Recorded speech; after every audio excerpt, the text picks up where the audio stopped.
Okay, so this is the stupidest car fix I think I will ever do in my life.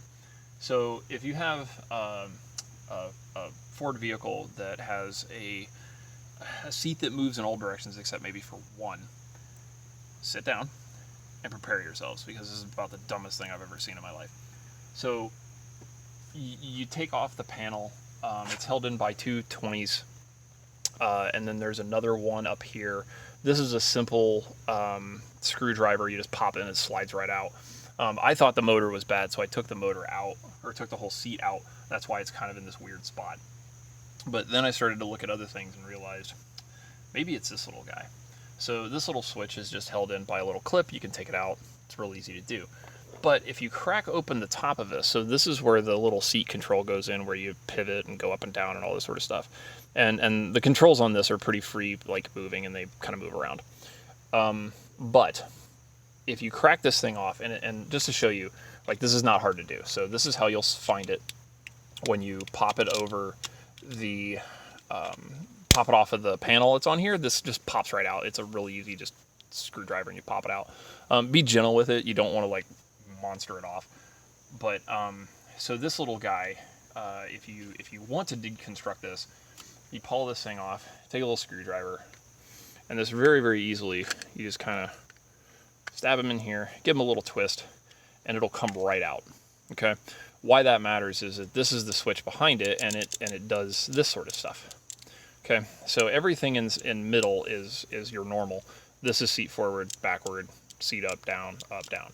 So what I did was, I was suspicious of this switch, but I cracked this guy off, and you should try this too. So if you put this guy in here, just like this, you'll notice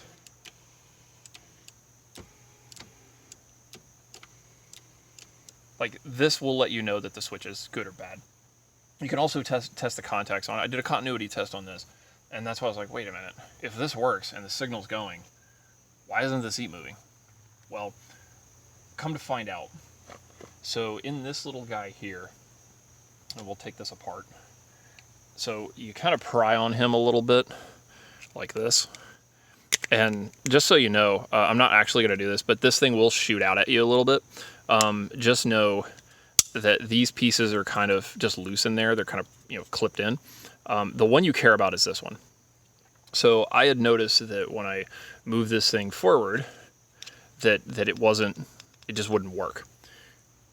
There's a spring underneath this that holds in this ball bearing, that presses against this little piece here. That is the culprit. So when you take this thing apart, you'll find that these two are just normal. They've got a little ball bearing in them. You can pry them out really easily. There's a whole bunch of goop in here too. You'll want to clean that out just a touch, just to make sure, like, you haven't like spilled something down it. But just look at it. I mean, it looks really clean. There's nothing super fancy about this. Same thing with this switch. There's no corrosion. There's nothing in anything anywhere. But you take that piece out. The spring that holds this button in, which is the thing that you put the little sleeve over, that's what holds that in place. Come to find out, that button had worn down to the point at which where it wasn't engaging the ball bearing anymore, and that ball bearing was no longer allowing it to rotate, forward and backward in that spot. So now you take this thing, you put it on there. Now backwards always worked. Now forward works. This is the dumbest fix in the world. I hope this saves hours of your life, maybe 2 hours. But anyway, that's the fix. It's the stupidest thing.